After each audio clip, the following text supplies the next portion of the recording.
Welcome to Let's Grow Annual Challenge, day 316. Sharon Horne-Ellstrom here, and today we are sipping some coffee and talking about growth mindset. A growth mindset is our 11th tip and tool for No Nonsense November. I like to spend a month of the year actually reflecting and going back on and paying attention to what's worked, what hasn't worked, the lessons that I've learned, the lessons that I know, but I maybe have forgotten and I want to reapply before I finish off the year and launch into a new year. So today we're talking about growth versus fixed or whatever mindset. And our tool is going to be, I'm going to ask a 4-step process called the growth mindset worksheet. It's not necessarily a worksheet as it is 4 questions.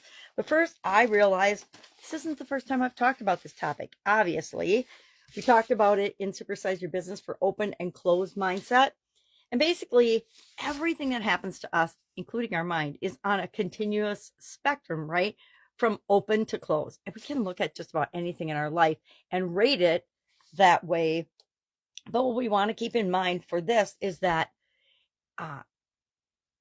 if we have an open mindset versus closed, open means it's open, it's a growth mindset, it's expansion, it's abundance, it's flexible, it's possibilities, it's growth and expansion, which to me is all about abundance and possibility and what else can happen, what else is possible, not closed or fixed or planted. I like to think of growth versus planted, open versus closed, expansion or boy, my brain's not working today. I'm looking right at it, but it's written backwards so y'all can see it, so it's hard for me to interpret. But to me, an open mindset says yes, and what else is possible. A closed mindset says no, not going to do that, not going to participate, not going to even try.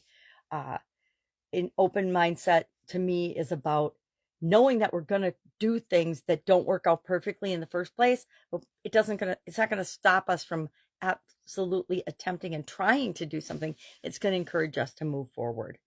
And I guess that's the difference to me. Is an open growth mindset is all about moving forward and creating what's possible and creating the life that we want. And a fixed mindset is just saying, it's fine the way it is. It's good enough. I'm just going to, live in this state of good enough or mediocrity because of usually fear. I'm afraid to make changes or try things that might not work out.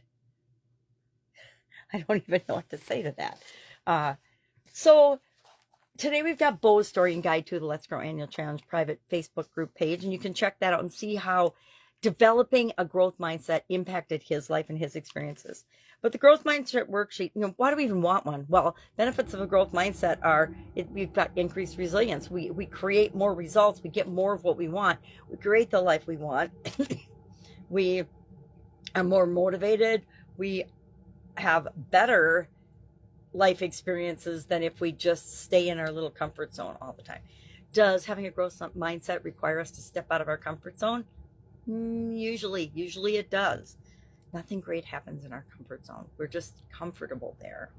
A growth mindset toolkit, it's exercises and worksheets that are designed to help us to expand our horizons, to have a bigger, more open growth mindset, to embrace the possibilities. And how do we go about doing that? Number one, we reframe our failures, our negative experiences.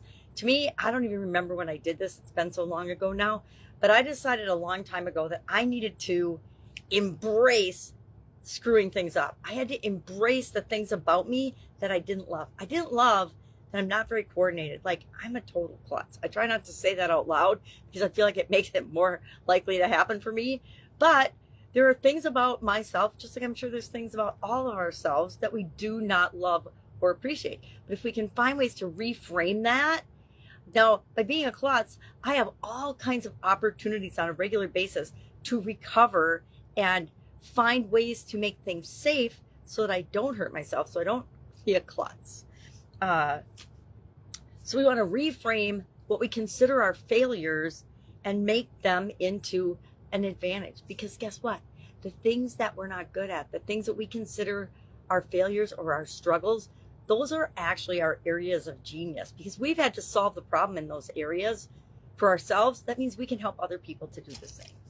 Secondly, we want to set learning goals. Instead of just setting goals for results, we want to set goals for learning and growing and becoming a better version of ourselves. One of my favorite goals is that I'm always on a mission to become the best ever improving version of myself. So we want to set learning goals. Maybe you want to learn a new skill. Maybe you want to hone a existing talent or skill. Maybe you want to study something different, but maybe you want to read a book a month. Whatever it is for you, make sure that you've got some learning goals, not just doing and action goals. Third, embrace constructive feedback. Get feedback that will help you to have a more open mindset and create what it is that you want in your life. And fourth, and finally, not finally, there's always more, practice self-compassion. We talked about this the other day. Maybe cut yourself some slack and be kind to yourself. I know I need to do that more often. I'm always beating myself up. Still, after decades of working on it, I still do it. So what are some obstacles to building a growth mindset? And how can we overcome some of those obstacles? Number one, try to maintain a positive outlook and a positive attitude. Stuff's going to happen all the time, and we can look at it and we can feel sorry for ourselves, and we can, I say, bitch, moan, and complain and whine, or we can say, oh, that just happened. What am I going to do about it? One of my favorite things and expressions is next. Okay, that's acknowledging, all right, this crappy thing just happened, but what's my next right thing? What's the next thing I'm going to do about it? Because I'm certainly not going to stay here wallowing in self-pity when I know that I still have the ability to take some action and do something about it. Ask for help. Constant improvement area for me. Always trying to do too much stuff myself. Sometimes I don't break down, but I'm like, I realize I have an aha moment that says, I can do this myself and struggle. Or I can find out who can do it way faster, easier, better, more efficiently and effectively than me, and I can ask them for help, or I can hire them to do it for me. And then realize that you're going to have to adapt and innovate and tweak and test and try things to get them to work for you with respect to your mindset and anything else in your life that's worthwhile. So how do we cultivate a growth mindset in our daily lives? A couple easy things we can do.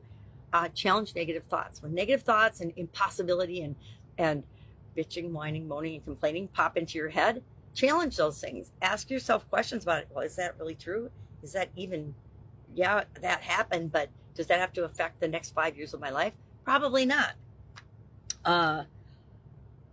Celebrate effort, not just end results. So it's part of why I like doing a daily challenge, because to me, that means I'm putting effort in every single day. There's a big link between effort and growth mindset. How we feel about effort, which is also called work, right? The 4-letter word version of effort is work. What we put into things is what we get out of them. So if you expect to get good things out of the world, you need to put good things into the world. If you expect to have good experiences in your life, you need to create those experiences by being open to them. And then finally, surround yourself with open-minded, positive, growth-oriented, growth mindset people, right? We are the sum total of the people we spend the most time and energy with. And sometimes we need to change that. And we can change that. We don't have to cut off people we love and care about, but we can change that by deciding what we are going to feed our mind and what we're going to give our attention to. Depending on your situation, that might be books or tapes or audios or videos or things like that initially, until you can get out of the situation that you're in and surround yourself with actual physical people that can help you do those things. So our action item today, share on a scale of 1 to 10, what do you think your growth versus, growth, open, possibility mindset is a 10. Closed, fixed, impossible, can't change it, it's the end of the world, nothing's going to ever change for me, is like a 0, but you could call it a 1. Share that in the comments below, and then share one way that you are going to contribute to and create a growth mindset for you. That's it.